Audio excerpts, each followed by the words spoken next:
And we've heard reports from Philadelphia all the way up to Boston. Of course, here in the tri-state, to some degree, most people felt something. But this is the map for you right here. All right, let's get to Governor Kathy Hochul Of a 4.8% giving a press conference right now. Let's listen in. Magnitude earthquake, the epicenter of which was in central New Jersey.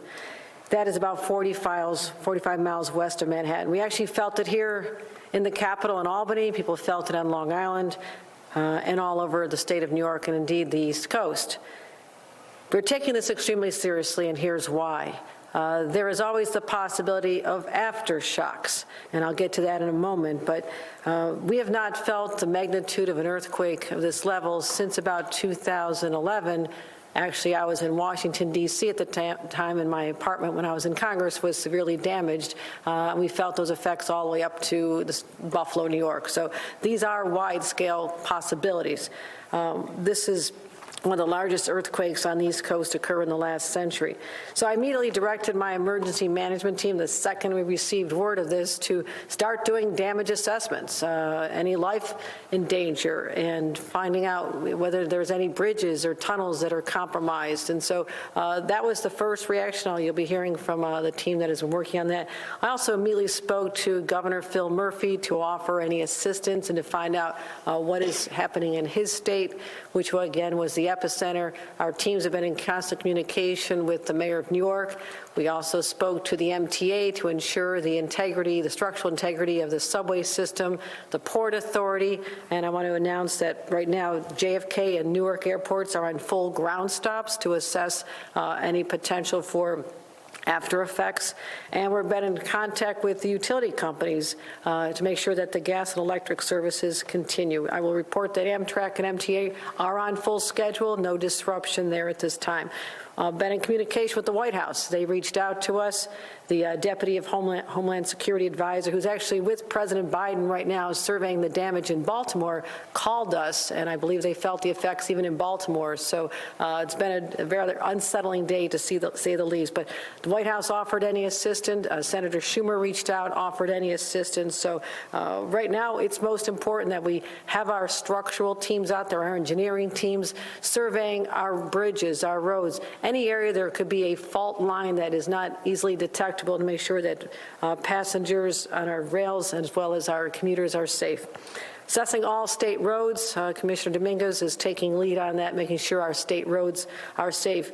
Major transmission lines and dams, because you don't always see the effects of a small crack that actually could develop into a real major problem.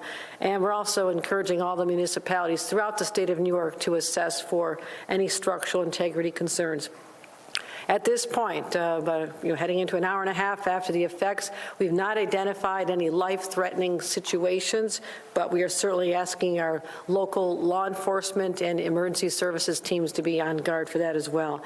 But again, we are going to be reviewing all potentially vulnerable infrastructure sites throughout the state of New York. That is critically important in the aftermath of an event like this. Now, again, I have a few safety tips because New Yorkers are not accustomed to having earthquakes in our state, and everyone should continue to take this seriously. If there is an aftershock, people are encouraged to drop and to cover and to hold on. Drop to the floor, cover your neck, and hold on to something that is sturdy. Take caution near any damaged buildings. Again, we don't have reports of damaged buildings at this time. It is very early in the assessment process. But if there is an after effect, please stay away from buildings, that, especially our high rises. If you hear shifting or any noises, unusual noises, leave your home. Go outside. You are safer there than in a building that could be crumbling around you. Inspect your home for damage. Check walls, floors, doors, windows, staircases. And if you see any damage at all, you may need to relocate while the event is going on. Again, check your own gas lines and water lines to make sure that your family is safe. So stay connected and informed. I will say this, especially with all the national news about what happened in Taiwan with that deadly earthquake just this past week. I think there's a high level of anxiety around earthquakes. the magnitude, which Catherine Garcia and Commissioner Bray will explain. That was a 7.4 magnitude in Taiwan. Again, we are 4.8, and they'll explain the difference. But that's why we're going to continue to take this very seriously and make sure that we continue to update all New Yorkers. So Catherine Garcia, our head of state operations, you'll hear from first, and then Commissioner Jackie Bray, head of Homeland Security. Thank you. Thank you, Governor. I want to reiterate that we have no reports of damage at this time. And that immediately all of the infrastructure agencies activated their policies and procedures to deal with this, because while highly unusual in the state of New York, we do actually have fault lines. This was significantly bigger than ones that are typically felt in the state of New York or occur and actually are not felt. That is because earthquakes happen on a logarithmic scale, which means that a 3.0 is 10 times worse than a 2.0. So a 4.0 is 10 times easier than a 5.0. So every one of those makes a significant difference in what you will experience and what the damage could be. In addition, we are also tracking whether or not there's any increase in hospitalizations, as well as whether or not there's any increase in vehicle accidents that has not been reported at this time. Thank you. Commissioner Bray. Not much to add about the governor and Director Garcia covered it. I would say we did see an overloading of cell circuits in the New York City area immediately after the event. We've been in touch with AT&T, Verizon, and T-Mobile.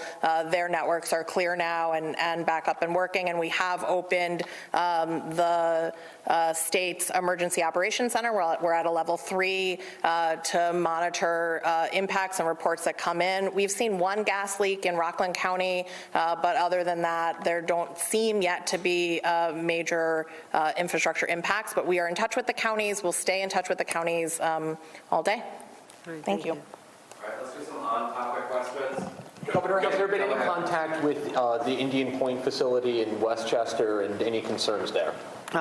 That's part of our analysis of all critically important infrastructure. So yes, the communication has gone out, correct? Yeah, we're in constant touch with both that facility and our other facilities. There's no damage reported at Indian Point. We wouldn't expect damage at this time, and we're in touch with Westchester, and we'll stay in touch with Westchester. Governor, can you just say what you were doing at the time that it hit, and what you felt and what was going on? No surprise to anybody here in the Capitol. I was meeting with my senior team, talking about their late night working on the budget, and we were talking about how we're going to move the budget forward today. So literally sat in the room next door.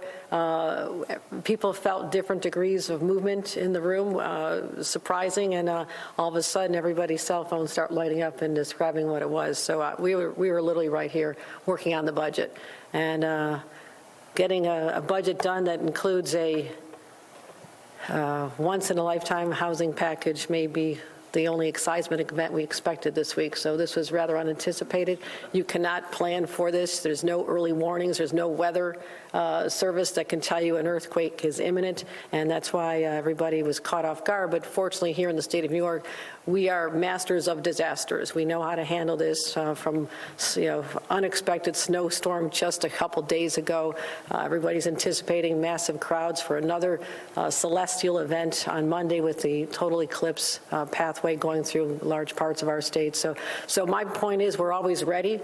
We have planning in place for all of our teams activate instantaneously, and I feel very comfortable about that. But again, these are emerging situations. It could be over, but also there could be another effect, and we have to be prepared for that and warn New Yorkers to be particularly vigilant in the days following an original earthquake. Governor, I assume your team has analyzed the aftershock forecast. What do they show? What should we anticipate? Commissioner Bray, the former head of one of the heads of the National Weather Service, is this something you can predict? We don't predict earthquakes. We don't predict. The aftershocks aren't predictable, and so obviously we'll monitor USGS's information, but we're not looking at, these aren't forecastable events. Governor, one more on the ground stop at JFK and the airports. Is there a timeline for how that gets We looked just spoke to them. Do they have a timeline? None of that? Okay, on the ground. We don't have a timeline yet. What they're doing is really confirming that the air traffic control towers are safe to operate in. So as soon as we know, we'll make sure that that's public information. Which airports were those again? I'm sorry. JFK and Newark, Not LaGuardia? not LaGuardia. Why not LaGuardia? Why not LaGuardia? Because they've redone they have a more recent, I'll let Catherine explain. More recent. We're getting more information, but we suspect it is because they were renovated more recently and meet higher standards. Thanks, everybody. All right, thank you very much, everybody. Appreciate it.